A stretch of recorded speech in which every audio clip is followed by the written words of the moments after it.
Salam sejahtera, terima kasih karena bersama dengan saya di Nazilin Unity Channel. Kes kontrak suami Hanayo, ini pengumuman penting daripada Menteri Besar Selangor. Akhirnya Menteri Besar Selangor bersuara mengatakan Selangor sedia dedah butiran lengkap kontrak kepada suami Menteri. Menteri Besar Selangor Amiruddin Syari berkata, kerajaan negeri sedia mendedahkan butiran penuh pelantikan Asia Mobility Teknologi Sdn Bhd untuk perkhidmatan pengangkutan awam perbatuan pertama dan terakhir di negeri itu. Persoalan timbul mengenai kemungkinan layanan keutamaan dan konflik kepentingan susulan pendedahan Asia Mobility antara dua syarikat diberikan projek rintis Demand Responsive Transit DRT tanpa melalui tender terbuka. Ketua Pegawai Eksekutif Syarikat itu M. Ramachandran berkahwin dengan Menteri Belia dan Sukan Hanayo. Semalam, pusat memerangi rasuah dan kronisme SIFO menggesa Kerajaan Selangor mendedahkan butiran lengkap pelantikan Asia Mobility dan Amiruddin hari ini bersetuju dengan gesaan itu. Kami sanggup lakukannya, katanya dalam sidang media hari ini ketika ditanya berhubung gesaan SIFO. Kami tiada masalah berbuat demikian kerana kami ada kebebasan maklumat. Amiruddin berkata, kerajaan negeri terbuka untuk menyediakan minit mesyuarat membabitkan Agensi Pengangkutan Awam Darat APAD. Pengerusi Jawatan Kuasa Pelaburan Perdagangan dan Mobiliti Selangor Eng Zehan sebelum ini mempertahankan pemilihan syarikat-syarikat kedua-dua syarikat itu dengan berkata mereka diluluskan APAD dan pengawal selia persekutuan. Katanya, dua syarikat itu hanya sebahagian daripada proses pembuktian konsep POC Bus on Demand selama 9 bulan. POC ialah kajian keboleh-laksanaan untuk membuktikan sesuatu idea itu boleh dilaksanakan. Amiruddin berkata Asia Mobility dan Badan Bus Coach Sdn Bhd dipilih untuk POC yang berakhir pada Julai kerana mereka diluluskan APAD. APAD kata hanya dua syarikat diberikan kebenaran untuk POC. Jadi kerajaan negeri mempelawak kedua-duanya. Walaupun kami akan mengadakan tender terbuka, hanya dua syarikat ketika itu mempunyai kebenaran untuk melakukan POC. Jadi persoalan sama ada patut ada tender terbuka atau tidak adalah tidak sah. Kami dinasihatkan APD hanya ada dua syarikat. Jadi mereka mengadakan pertemuan dengan kerajaan negeri. Menurutnya, syarikat panggilan lain tidak dipelawa melaksanakan POC kerana tidak mendapat kelulusan APAD. Beliau berkata, pengendali pengangkutan awam prasarana Malaysia Berhad dan sebuah lagi syarikat Kumpul Sdn Bhd akan dipelawa mengemukakan cadangan POC mereka selepas mendapat lampu hijau APAD. Itulah perkara yang berlaku sebenarnya. Sekian dulu untuk kali ini. Jangan lupa tinggalkan komen anda, tekan butang subscribe. Salam sejahtera. Terima kasih kerana bersama dengan saya di Nazilin Unity Channel. Google sah akan melabur lebih 9 bilion ringgit di Malaysia. Ini yang Anwar jawab. Google hari ini mengesahkan komitmen pelaburannya berjumlah 9.4 bilion bagi mewujudkan pusat data pertama dan wilayah Google Cloud di negara ini. Perdana Menteri Datuk Seri Anwar Ibrahim menyambut baik komitmen dinyatakan dan menyifatkan pengumuman pelaburan langsung asing ke Malaysia itu adalah bukti perencanaan kerajaan yang jelas. Ia juga membuktikan kekuatan ekonomi serta sumber negara yang menjadi tarikan kepada pelabur sedia ada dan baharu. Nescaya ini meletakkan Malaysia sebagai antara negara utama dalam penggunaan dan perkhidmatan sokongan bagi perkhidmatan berteraskan teknologi digital.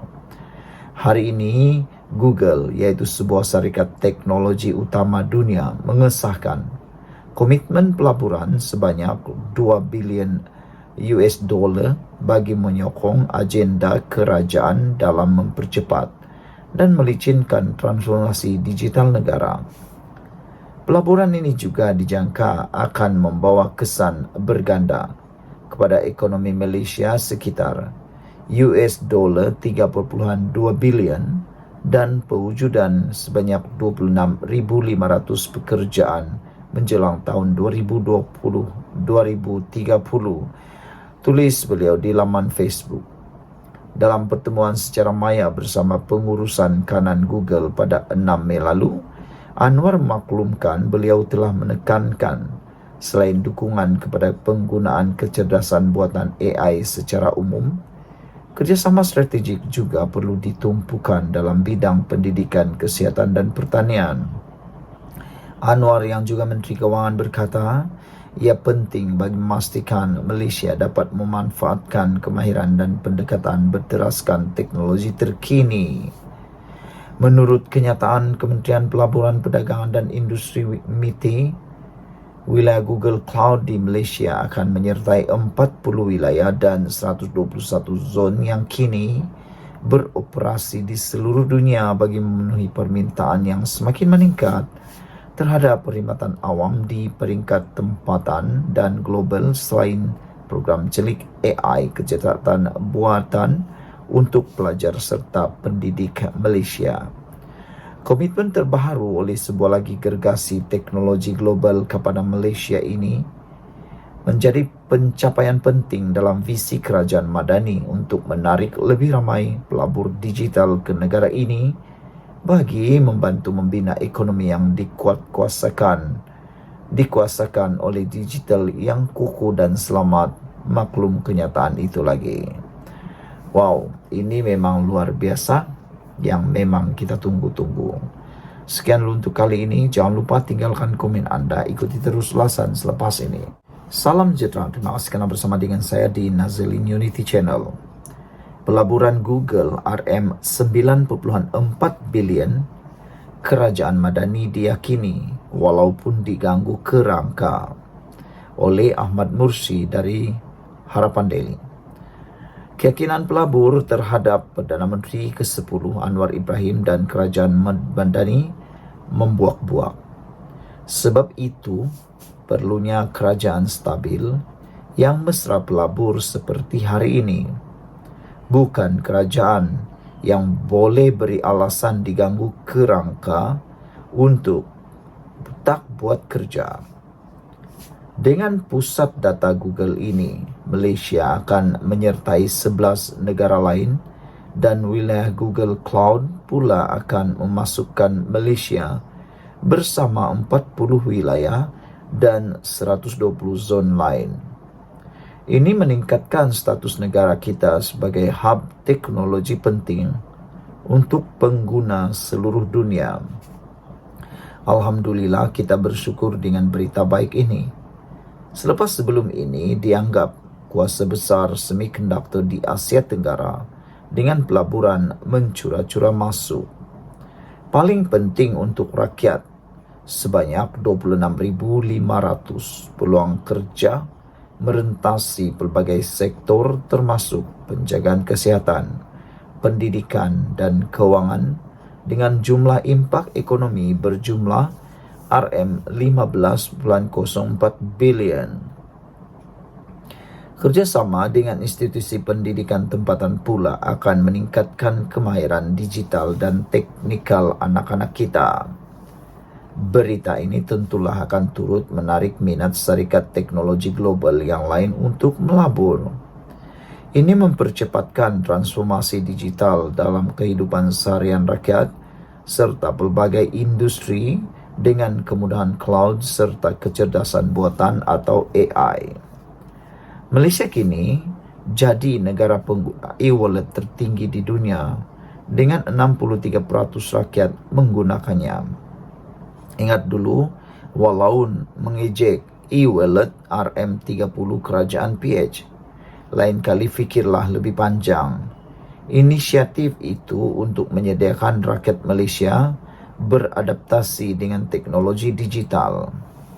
Apabila Perdana Menteri ke-10 bersama MITI terbang ke luar negara, baik dialog, berforum, berceramah, pembangkang kata itu membasir duit negara.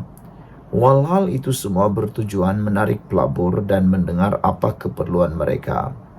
Tahun 2023 kita menerima pelaburan terbesar dalam sejarah. Kepercayaan pelabur melonjak drastik selepas Perdana Menteri ke-10 dilantik dan kerajaan perpaduan ditubuhkan. Semoga momentum ini akan terus dapat dikekalkan.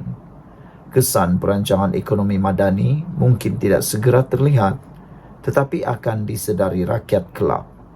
InsyaAllah, yang penting terus bergerak walaupun diganggu kerengga dalam kalangan walaun, pembangkang dan Khawarij.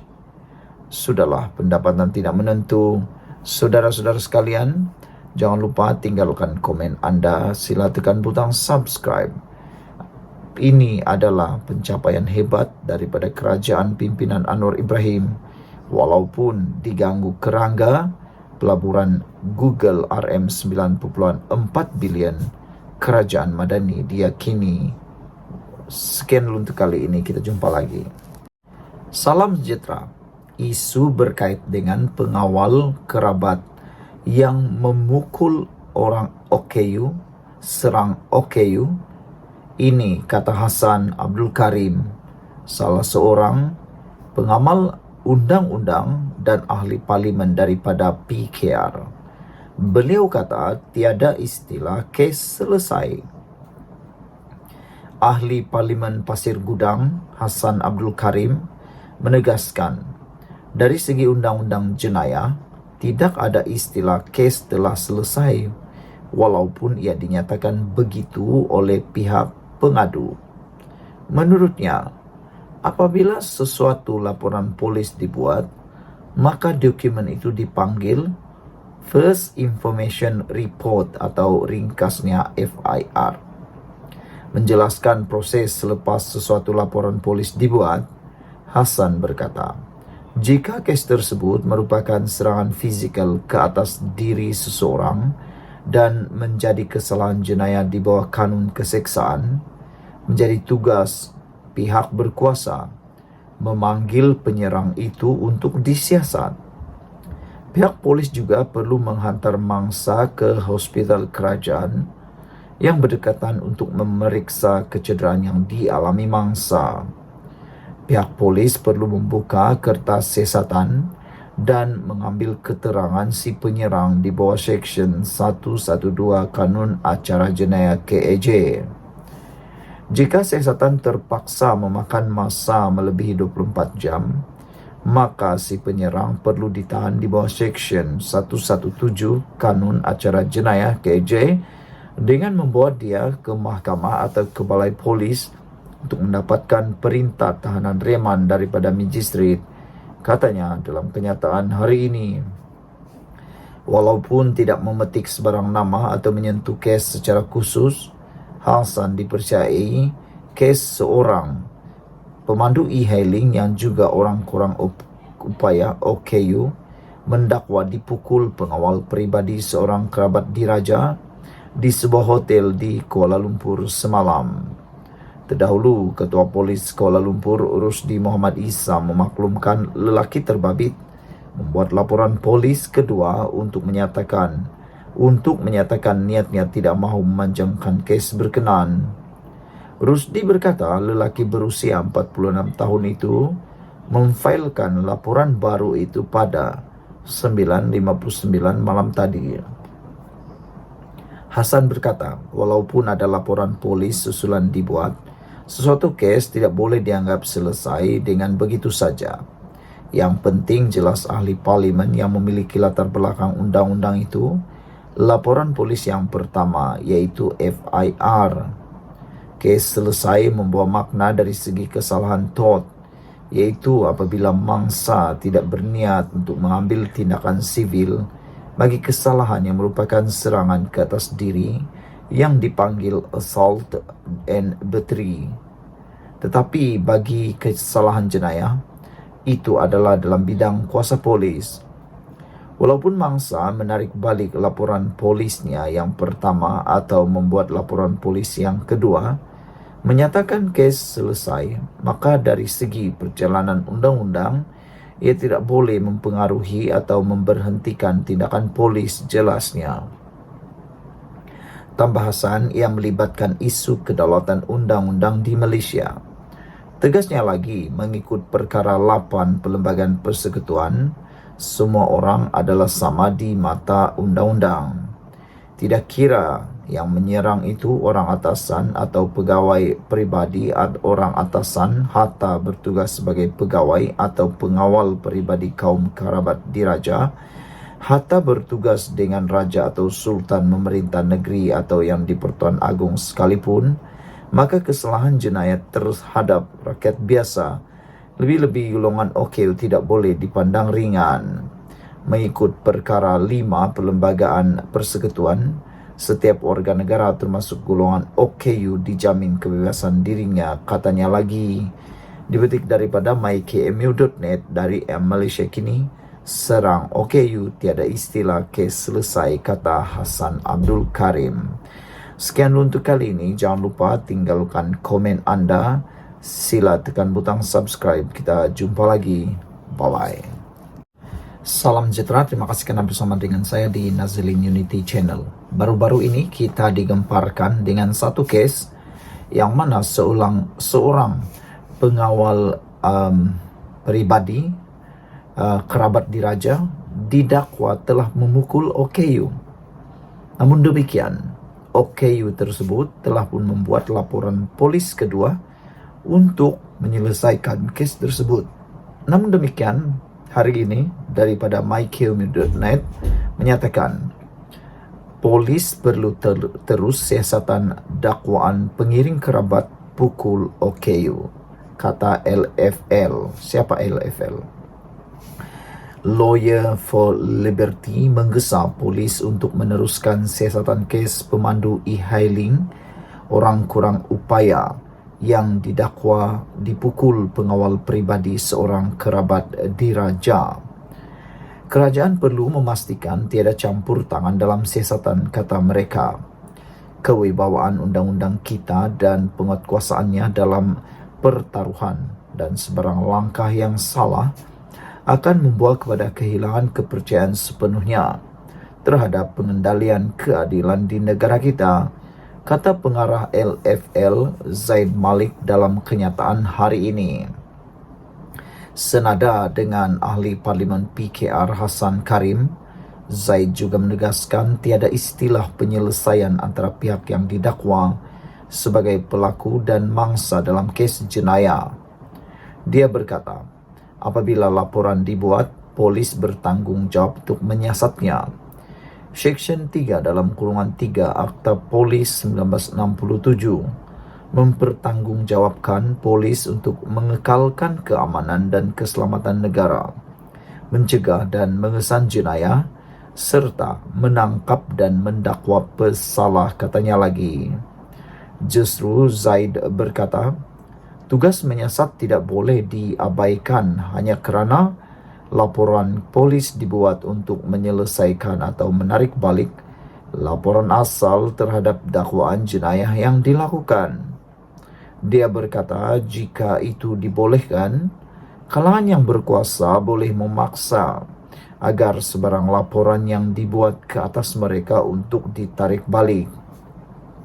Ia akan membawa kepada keruntuhan sistem keadilan jenayah kita, menjadikan undang-undang jenayah hanyalah sandiwara, katanya lagi. Semalam, pengarah Jabatan Siasatan Jenayah JSJ Bukit Aman Muhammad Suhaili Muhammad Zain berkata, seorang individu membuat laporan berkenaan perkara itu pada Selasa lalu dan kes disiasat mengikut Seksyen 323 Kanun Keseksaan. Seksyen itu berkenaan kesalahan mencederakan secara sengaja dan membawa hukuman penjara tidak lebih setahun, denda tidak lebih RM2.000 atau kedua-duanya sekali. Namun, Ketua Polis Kuala Lumpur Urusdi Muhammad Isa dalam kenyataan kemudian memaklumkan individu tersebut membuat satu lagi laporan pada malam hari yang sama yang menyatakan dia tidak mahu memanjangkan kes berkenaan. Pengadu telah membuat laporan polis kedua, menyatakan telah menyelesaikan perkara yang berlaku secara baik serta tidak mahu memanjangkan kes, katanya lagi. Hari ini, LFL menyatakan polis perlu terus siasat dakwaan pengiring kerabat diraja pukul OKU. Sekian untuk kali ini. Jangan lupa tinggalkan komen Anda. Sila tekan butang subscribe dan kita jumpa lagi. Salam sejahtera. Terima kasih kerana bersama dengan saya di Nazlin Unity Channel. Bekas CEO M-Bank cuba sembunyi salah laku berkait dengan 1MDB. Itu penjelasan dan pendedahan Zeti, bekas Gubernur Bank Negara Malaysia. Zeti memberitahu mahkamah bahawa M-Bank tidak melakukan usaha yang wajar berhubung urus niaga 1MDB. Bekas Ketua Pegawai Eksekutif M-Bank Ashok Ramamurthy cuba menyembunyikan salah laku ketika menerajui bank itu, menurut bekas Gubernur Bank Negara Malaysia BNM Zeti Akhtar Aziz. Zeti yang merupakan saksi ke-46 pendakwaan pada perbicaraan 1MDB Najib Razak ditanya mengenai percanggahan antara kenyataannya dengan kenyataan Ashok mengenai pertemuan mereka untuk membincangkan pembukaan akaun M-Bank Najib. Ashok sebelum ini berkata beliau menghantar beberapa surat kepada Zeti untuk memaklumkannya mengenai dana yang masuk ke akaun Najib yang didakwa dari Arab Saudi. Bagaimanapun, ketika pemeriksaan semula oleh Timbalan Pendakwa Raya Ahmad Akram Garib hari ini, Zeti menafikan menerima maklumat itu. Ashok mahu menutup kesalahannya ketika menjadi CEO. Katanya ketika diperiksa semula oleh Akram lapor The Star. Zeti berkata, M-Bank tidak melakukan usaha wajar berhubung pelbagai transaksi melibatkan 1MDB serta transaksi palsu melibatkan Goodstar Ltd, syarikat milik ahli perniagaan dalam buruan Low Tech Jo atau Jolo. Zeti menegaskan ketika Ashok menjadi CEO, M-Bank dikenakan kompaun terbesar dalam sejarah perbankan Malaysia, iaitu denda sebanyak RM53.7 juta pada tahun 2015. Ashok dipercayai warga Australia menyertai M-Bank pada tahun 2007 sebagai Ketua Pegawai Kewangan sebelum dinaikkan pangkat menjadi CEO 5 tahun kemudian. Pada Januari 2015, beliau meletak jawatan sebagai pengarah urusan kumpulan bank itu. Najib sedang dibicarakan atas 4 tuduhan salah guna kuasa dan 21 tuduhan pengubahan wang haram yang membabitkan RM2.28 bilion dipercayai dana 1MDB yang didakwa dimasukkan ke dalam akaun M-Bank miliknya antara Februari 2011 dan Disember 2014. Selepas 235 hari membentangkan kes dan memanggil 50 saksi, pihak pendakwaan hari ini menutup kesnya dalam perbicaraan Najib. Saudara-saudara sekalian, dengan pendedahan yang mengejutkan daripada Zeti ini, kita semua memang tak sangka bekas CEO M-Bank didakwa cuba sembunyi salah laku, kata Zeti. Selain daripada itu, Zeti juga telah pun menafikan tentang menerima maklumat atau dokumen yang telah dinyatakan oleh Ashok. Asok sebelum ini mendakwa beliau telah menghantar beberapa surat kepada Zeti untuk memaklumkan mengenai dana yang masuk ke akaun Najib yang didakwa dari Arab Saudi. Bagaimanapun, ketika pemeriksaan semula oleh pendakwa raya, Zeti menafikan maklumat itu dan menyatakan Asok mahu menutup kesalahannya ketika menjadi CEO. Sekian dulu untuk kali ini. Jangan lupa tinggalkan komen anda, tekan butang subscribe. Kita jumpa lagi. Bye-bye. Salam sejahtera. Terima kasih karena bersama dengan saya di Nazilin Unity Channel. Pendedahan di mahkamah kali ini benar-benar mengejutkan anda, saya, dan perlu anda share kepada semua orang. Saksi di mahkamah hari ini menyatakan pelaburan 1MDB tidak bawa untung. Jadi, kalau tidak bawa untung, buat apa ada 1MDB? Itu persoalan besar. Saudara-saudara sekalian, pegawai penyiasat SPRM, Suruhanjaya Pencegahan Rasuah Malaysia, memberitahu Mahkamah Tinggi di sini hari ini bahawa pelaburan yang dibuat oleh Syarikat Pelaburan Strategik Negara, iaitu 1MDB, tidak membawa sebarang keuntungan. Sebelum kita teruskan ulasan kali ini, jangan lupa anda tinggalkan komen anda untuk isu kali ini. Kalau tak bawa keuntungan, buat apalah ada 1MDB kan? Saudara-saudara sekalian, pernyataan itu atau kenyataan itu dinyatakan penguasa kanan SPRM Nuraida Arifin, 37 tahun, ketika menyangkal cadangan Peguam Bela Wan Azwan Aiman Wan Fakarudin bahawa pelaburan 1MDB mendapat untung melalui pelaburan yang dibuatnya. Wan Azwan memberikan contoh antaranya pelaburan syarikat itu di dalam sektor tenaga melalui pengambil alihan jana kuasa yang membawa keuntungan. Peguam Bela itu turut mencadangkan bahawa pelaburan hartanah yang dibuat oleh 1MDB turut menjana keuntungan melalui pembinaan Menara Tun Razak Exchange TRX. Bagaimanapun, Nuraida yang tidak bersetuju dengan cadangan peguam menjelaskan, jana kuasa tenaga berkenan akhirnya dijual kepada syarikat dari China untuk melunaskan hutang 1MDB. Kata Nuraida, TRX pula bukan dibangunkan menggunakan duit pelaburan 1MDB seperti yang terdapat dalam perjanjian usaha sama pada peringkat awal. Sebaliknya, syarikat perlu mendapatkan pelaburan berasingan dengan mendapatkan syarikat lain untuk melabur bagi membangunkan menara terbabit. Malah katanya, hasil siasatan mendapati dana yang diperoleh untuk pembangunan TRX atau nama asalnya Kuala Lumpur International Financial District KLIFD telah diselewengkan dan pembangunan TRX sebenarnya dibiayai oleh pelabur asing. Pada prosiding hari ini, pembelaan selesai menyoal balas saksi penting pendakwaan itu selepas sesi soal balas berlangsung selama 16 hari.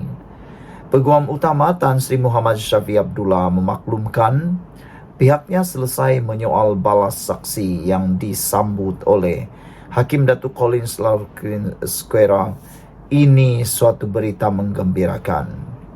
Seterusnya, Nuraida diperiksa semula oleh Timbalan Pendakwa Raya Ahmad Akram Garib membabitkan dokumen bank melalui bantuan undang-undang bersama MLA dari Barbados, Singapura dan Hong Kong.